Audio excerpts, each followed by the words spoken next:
नमस्कार, आप देख रहे हैं अपना समाचार। हम आपके लिए लेकर आए हैं आज की बिहार की 25 बड़ी योजनाएं और खबरें। और इन योजना का लाभ आपको कैसे मिलेगा, सब कुछ इस वीडियो में जानेंगे। तो वीडियो को लाइक, शेयर और सब्सक्राइब जरूर कर देना। तो चलिए शुरू करते हैं आज की पहली खबर से।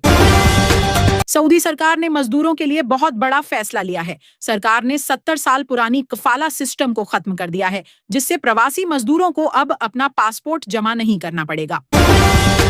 केंद्रीय गृह मंत्री अमित शाह आज से अपने चुनाव प्रचार की शुरुआत सीवान से की। उन्होंने कहा कि शहाबुद्दीन ने कारोबारी को तेजाब से नहला दिया था।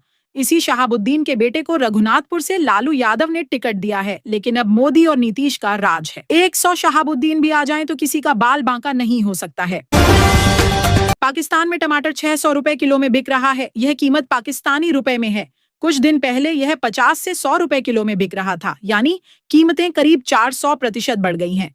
टमाटर के दाम बढ़ने का कारण अफगानिस्तान के साथ तनाव है। बॉर्डर पर 11 अक्टूबर से चल रहे तनाव की वजह से टोरकम और चमन जैसी क्रॉसिंग बंद है। इससे व्यापार ठप हो गया है। एड गुरु पद्मश्री पीयूष पांडे का गुरुवार को निधन हो गया। जानकारी आज सामने आई है। 70 साल की उम्र में मुंबई में उन्होंने अंतिम सांस ली। पीयूष ने अब की बार मोदी सरकार नारा लिखा था। इसके अलावा मिले सुर मेरा तुम्हारा गाना लिखा था। मध्य प्रदेश हाईकोर्ट की ग्वालियर खंडपीठ ने फैसला सुनाया है कि बीमा कंपनी सिर्फ ड्राइविंग लाइसेंस न होने के आधार पर मुआवजा देने से मना नहीं कर सकती। छत्तीसगढ़ के नारायणपुर जिले के एक गांव में अंतिम संस्कार के बाद भोज में दूषित भोजन खाने से 5 लोगों की मौत हो गई और कई बीमार पड़ गए। आरा विधानसभा क्षेत्र से जन सुराज पार्टी के प्रत्याशी डॉक्टर विजय गुप्ता के काफिले पर हमला हुआ है। जनसंपर्क अभियान के दौरान पिरौटा गांव में शराब के नशे में धुत एक युवक ने अचानक स्कॉर्पियो पर ईंट पत्थर फेंकना शुरू कर दिया। गाड़ी का शीशा टूट गया और वाहन बुरी तरह क्षतिग्रस्त हो गया। बिहार विधानसभा चुनाव को लेकर पुलिस और एजेंसियां अलर्ट हैं। गोपालगंज की थावे विधानसभा के कबिलासपुर गांव से पुलिस ने एक घर से 1 करोड़ रुपए जब्त किए हैं। चेकिंग के दौरान पुलिस ने बाइक की डिक्की से 50 लाख रुपए कैश बरामद किया है। दोनों ही जगहों पर पैसों को लेकर कोई ठोस जानकारी नहीं मिल पाई है। प्रधानमंत्री ने कृषि, ग्रामीण विकास और युवा सशक्तिकरण पर ध्यान केंद्रित करते हुए 42,000 करोड़ की नई योजनाओं की घोषणा की है, जिससे 100 से अधिक जिलों के किसानों को लाभ होगा। मुख्यमंत्री प्रतिज्ञा योजना के तहत 12वीं पास, स्नातक, डिप्लोमा या ITI कर चुके 1 लाख युवाओं को हर महीने 6,000 रुपए तक की इंटर्नशिप दी जाएगी। यह योजना 2025 से 26 से 2030 से 30 तक चलाई जाएगी। बिहार चुनाव के लिए बुधवार को कई दिग्गज नेताओं ने अपना नामांकन किया, लेकिन मोतिहारी के हरसिद्धि विधानसभा से बीजेपी के मंत्री कृष्ण नंदन पासवान अपना नामांकन करवाने 2 मिनट लेट पहुंचे, तो निर्वाची पदाधिकारी ने उनका नामांकन पत्र स्वीकार करने से इनकार कर दिया। पाकिस्तान ने अफगानिस्तान पर हवाई हमले किए हैं। अफगानी मीडिया के मुताबिक पाकिस्तानी लड़ाकू विमानों ने राजधानी काबुल के तैमानी और स्पिन बोल्डक जिले के सिविलियन इलाके पर बमबारी की है। प्रधानमंत्री नरेंद्र मोदी ने मेरा बूथ सबसे मजबूत अभियान के तहत बिहार के भाजपा कार्यकर्ताओं के साथ बातचीत की। उन्होंने कार्यकर्ताओं से नौकरी के बदले जमीन लेने वालों से बिहार को बचाने का आह्वान किया। यूपी सरकार ने इलेक्ट्रिक कारों और स्कूटरों और ऑल्लो जाने वाली सब्सिडी को खत्म कर दिया है, लेकिन अब 2027 तक पंजीकरण और रोड टैक्स में छूट देने पर विचार कर रही है।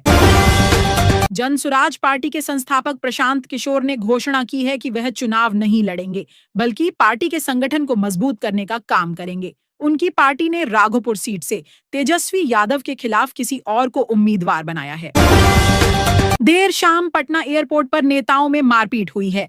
दिल्ली से लौटे कांग्रेस के प्रदेश अध्यक्ष राजेश राम, कृष्ण अल्लावरू, शकील अहमद का पार्टी के कार्यकर्ताओं ने विरोध किया है।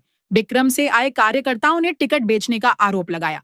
इस दौरान शकील अहमद चोर है के नारे भी लगे। बताया जा रहा है कि कांग्रेस नेताओं को पप्पू यादव के समर्थक मनीष एयरपोर्ट पर रिसीव करने आए थे। इसी दौरान पटना के बिक्रम से आए कांग्रेस नेताओं ने मनीष को दौड़ा दौड़ा कर पीटना शुरू कर दिया। दिल्ली में इस बार 7 साल बाद दिवाली पर आतिशबाजी की अनुमति मिली है, हालांकि यह पर्यावरण के नियमों के अनुसार होगी।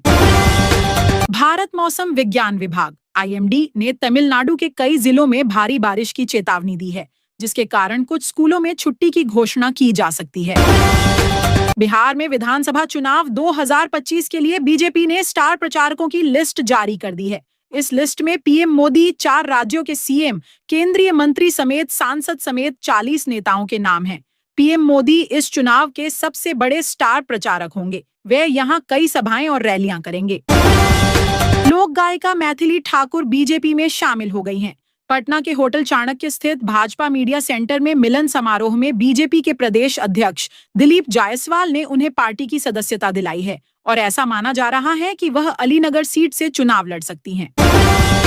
सीट बंटवारे को लेकर महागठबंधन में कांग्रेस ने कम से कम 65 सीटों की मांग की है, जबकि आरजेडी 55 सीटें देने को तैयार है। इस वजह से महागठबंधन में सीट बंटवारे पर अभी तक अंतिम फैसला नहीं हो पाया है। भारतीय जनता पार्टी ने बिहार विधानसभा चुनाव 2025 के लिए अपने 71 उम्मीदवारों की पहली सूची जारी कर दी है। इसमें 10 मौजूदा विधायकों के टिकट काट दिए गए हैं और 46 को फिर से मौका दिया गया है। दोनों उप मुख्यमंत्री सहित 13 मंत्री भी चुनाव लड़ेंगे। बिहार चुनाव में तेज प्रताप यादव ने अपने भाई तेजस्वी यादव के लिए मुश्किलें बढ़ा दी हैं। उन्होंने तेजस्वी यादव के विरोध मधेपुरा में एक उम्मीदवार उतारा है। महागठबंधन में सीटों के बंटवारे को लेकर राष्ट्रीय जनता दल आरजेडी और कांग्रेस के बीच सहमति नहीं बन पा रही है, जिससे असमंजस की स्थिति बनी हुई है।